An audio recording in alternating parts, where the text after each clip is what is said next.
नमस्कार मित्रांनो, हीच ती आदिला नदी आहे, जिला आपण येऊन गेलेल्या पावसापासून ओळखतो. या नावाची सत्यता पडताळण्यासाठी भाषा विज्ञानाचा आधार घेतल्यास एक महत्त्वाचं आणि विश्वसनीय मूळ समोर येतं.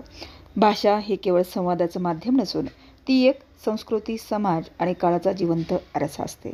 आदिला या शब्दाची व्युत्पत्ती संस्कृत आदी आणि मराठीतील ला या प्रत्ययाच्या संयोगाने झाली आहे. आदीचा अर्थ सुरुवात, प्रारंभ किंवा मूळ असा होतो आणि ला हा प्रत्यय म्हणजे स्थान दर्शवतो. यामुळे आदिला म्हणजे सुरुवातीला किंवा प्रारंभाला असा अर्थ सिद्ध होतो.